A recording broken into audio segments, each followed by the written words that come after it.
अस्सलाम वालेकुम क्लास।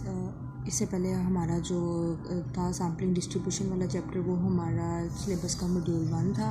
अब मॉड्यूल 2 जो सा है वो हाइपोथेसिस टेस्टिंग के रिलेटेड है, तो चैप्टर नंबर 15 हम नहीं करेंगे। हम लोग डायरेक्ट से चैप्टर नंबर 16 की तरफ मूव करते हैं। चैप्टर नंबर 16 का टाइटल है statistical inference and hypothesis testing.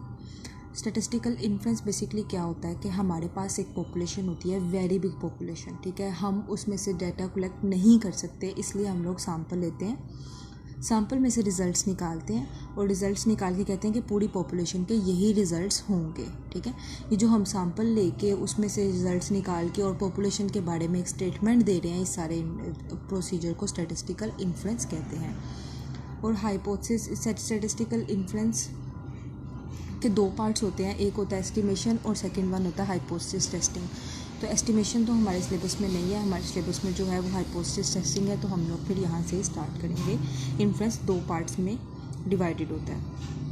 और एस्टिमेशन में अगर थोड़ा सा हम उसका बैक से थोड़ा सा आइडिया ले लें तो एस्टिमेशन में क्या होता है, हम एस्टिमेट करते हैं पॉपुलेशन के parameter on base of sample. Just like mu है, तो म्यू की बेस पे हम लोग क्या एस्टिमेट कर सकते हैं, क्योंकि म्यू तो हम नहीं कर सकते, म्यू एक बहुत बड़ी क्वांटिटी होती है, तो उसकी बेस पे हम लोग एक्स बार को फाइंड आउट करते हैं। इस तरह डिफरेंट तरीके की जब हम लोग सैम्पल में से कोई स्टैटिस्टिक फाइंड आउट करते हैं ऑन बेस ऑफ पॉपुलेशन, और वो फाइंड करके बस रख लेते हैं या मतलब कि बस बता देते हैं कि ये एस्टिमेट आया, उसको कहते हैं एस्टिमेशन। और जब हम उसको टेस्ट करते हैं कि ये सही है भी कि नहीं है, उस वाले सारे प्रोसीजर को कहते हैं हाइपोथेसिस टेस्टिंग। तो यहाँ पे हम लोग जो करेंगे वो हमारे पास एक स्टेटमेंट होगी जिसको कि हम लोग हाइपोथेसिस कहते हैं, और उसको हम टेस्ट करेंगे सैम्पल की बेस पे। सैम्पल में से वो जो जिस चीज़ के बारे में स्टेटमेंट होगी, म्यू के बारे में तो म्यू को टेस्ट करेंगे, आगे वेरिएंस के बारे में हमारे पास आएगी तो हम वेरिएंस को टेस्ट करेंगे। म्यू के बारे में कोई किस जैसे लेट सपोज मैं आपको कहती हूँ एग्ज़ाम्पल के तौर पे कि मुझे लगता है कि लाहौर में जो फ़ास्ट फूड खाने वाले लोग हैं वो 70% हो चुके हैं, ठीक है। तो ये प्रोपोर्शन की तरफ आएगा, क्योंकि यहाँ पे प्रोपोर्शन है, तो प्रोपोर्शन को हम लोग नॉर्मल डिस्ट्रीब्यूशन से चेक कर सकते हैं। आप क्या करेंगे, आप लाहौर के कुछ लोगों से डाटा कलेक्ट करेंगे और इस लेके आएंगे आपका रिज़ल्ट। लेट सपोज 69% आया, तो फिर हम लोग क्या देखेंगे कि क्या हमारा ये वाला रिज़ल्ट उसके साथ मैच होता है। इतना हमारा मार्जिन था एरर का, क्योंकि थोड़ी सी एरर तो स्टैट्स में आती है।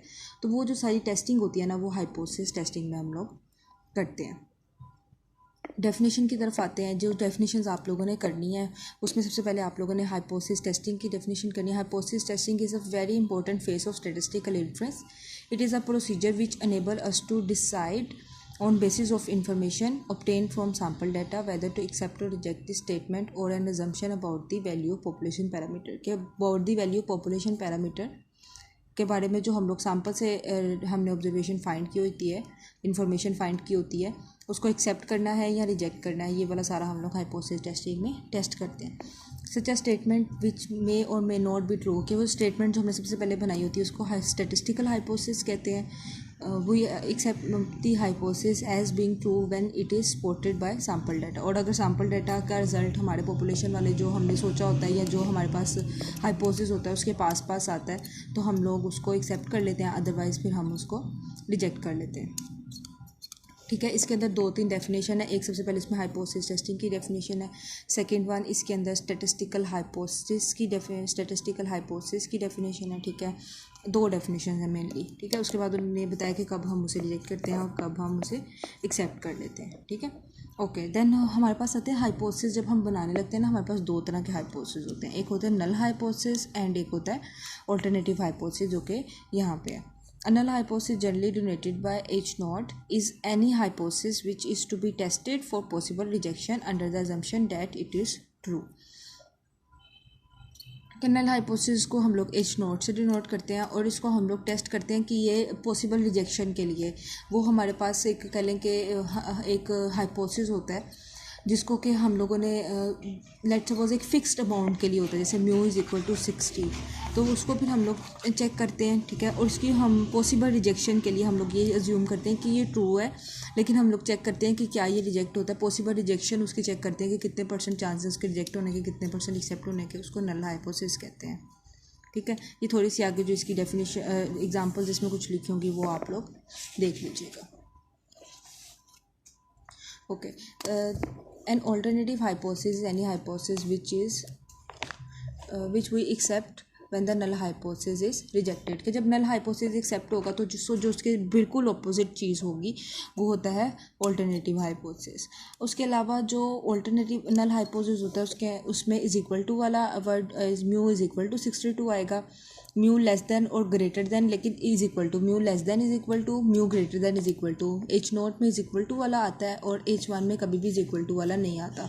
एच नोट में आएगा mu nought is equal to 62, mu greater than equal to नहीं आएगा, एच नोट में इक्वल टू आएगा, एच वन में कभी भी इक्वल टू नहीं आएगा, एंड लेस देन। ठीक है, सिंपल एंड कॉम्पोजिट हाइपोथेसिस, ये भी हाइपोथेसिस की टाइप्स हैं। ठीक है, इसका ये इस तरह है कि अगर लेट सपोज हमारे पास एक हाइपोथेसिस दिया हुआ है, हमारे पास एक डाटा दिया हुआ है। ठीक है, डाटा की डिस्ट्रीब्यूशन और उसके जो पैरामीटर्स हैं वो स्पेसिफाइड है तो उसको सिंपल हाइपोथेसिस कहते हैं। अगर कोई भी चीज़ मिसिंग है तो वो नोट्स हाइपोथेसिस सिंपल होता है, वो कंपोजिट हाइपोथेसिस होता है। A simple hypothesis one in which all the parameter of distributions are specified, कि डिस्ट्रीब्यूशन के सारे पैरामीटर्स स्पेसिफाइड है और डाटा के जो भी हमारे पास डाटा है उसके सारे पैरामीटर स्पेसिफाइड हैं, डिस्ट्रीब्यूशन स्पेसिफाइड है। दो चीज़ें होती हैं ना, एक तो हमारे पास डिस्ट्रीब्यूशन पता होनी चाहिए, दूसरा उसके पैरामीटर्स भी पता होने चाहिए। जैसे लेट सपोज एक डाटा हमने नॉर्मल डिस्ट्रीब्यूशन से लिया है तो उस नॉर्मल डिस्ट्रीब्यूशन के दो पैरामीटर होते हैं, म्यू एंड सिग्मा, तो वो दोनों हमें पता होना चाहिए। अगर तो पता है तो फिर वो नल हाइपोथेसिस सिंपल हाइपोथेसिस होगा, और अगर हमें नहीं पता, एक भी चीज़ मिसिंग है तो उसका फिर कोई ना कोई पैरामीटर मिस होगा या फिर उसका कुछ डिस्ट्रीब्यूशन मिसिंग होगी। दो चीज़ें ये हैं, या तो उसके पैरामीटर और डिस्ट्रीब्यूशन दोनों फिक्स्ड हो, स्पेसिफाइड हो, और कंपोजिट में के दोनों में से एक भी मिसिंग हो। जैसे लेट्स सपोज इनकी एग्जांपल देखते थे, if the height of students are normally distributed with sigma square is equal to 4। ठीक है, एक तो इस एग्जांपल में देखें उन्होंने कहा हाइट जो स्टूडेंट्स की नॉर्मली डिस्ट्रीब्यूटेड है, सिग्मा स्क्वायर 4 है।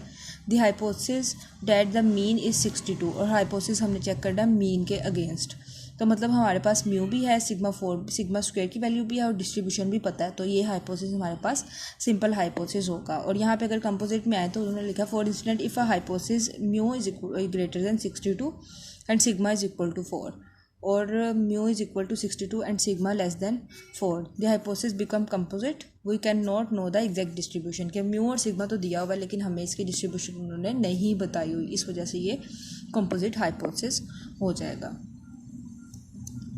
उसके बाद टेस्ट स्टैटिस्टिक, हम लोग थोड़ा सा आगे चलते हैं।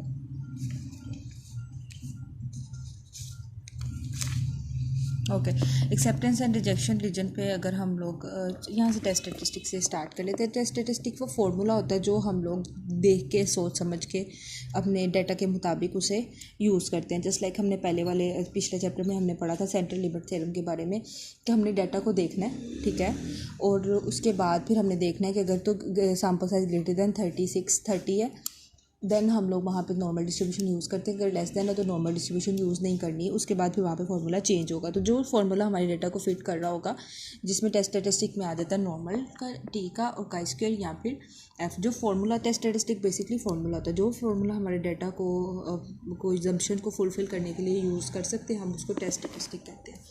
देन आता है acceptance and rejection region. Here is example of exception and rejection region. ठीक है, हमारे पास जिस तरह की भी असम्पशन होती हैं, जस्ट लाइक आप लोगों ने पहले भी काम किया हुआ है, जो सा एरिया हमें चाहिए होता है, जस्ट लाइक हमें ये वाला एरिया चाहिए तो ये हमारे लिए एक्सेप्टेंस रीजन होगा, बाकी सारा हमारे लिए रिजेक्शन रीजन होगा। ठीक है, जैसे हमने पहले भी क्वेश्चन किया होता है, जब हमें ग्रेटर देन की प्रोबेबिलिटी चाहिए होती है तब हमारे लिए ये वाला एरिया जो सा होता था ये सारा हमारे लिए एक्सेप्टेंस रीजन में आ जाता था, और ये सारा रिजेक्शन की चीज़ों में चल जाता था। जब लेस देन की चाहिए होती तो फिर ये वाला सब हमारे पास आ जाता था एक्सेप्टेंस में, और ये थोड़ा सा रिजेक्शन में आ जाता था। ठीक है, तो वो वाली वैल्यू वो वाला एरिया जहाँ पे हम कहते हैं कि ये वाली चीज़ हमें चाहिए, जो हमारी डिमांड होती है, उसको एक्सेप्टेंस कहते हैं, और जहाँ पे अगर वो फॉल कर जाए तो और जहाँ पे हम लोग नहीं चाहते कि वो जाए, जो हमारी प्रोबेबिलिटी में शामिल नहीं है, उसको हम लोग रिजेक्शन कहते हैं। ठीक है,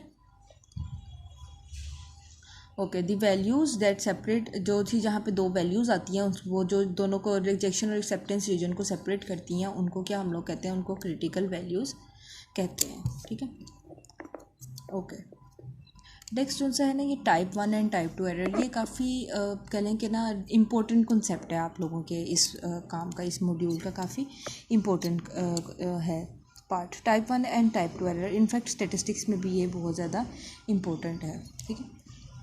इसमें इस तरह है कि जब हम किसी सही चीज़ को रिजेक्ट कर दें, simple, when we reject the true hypothesis या व्हेन वी मेक द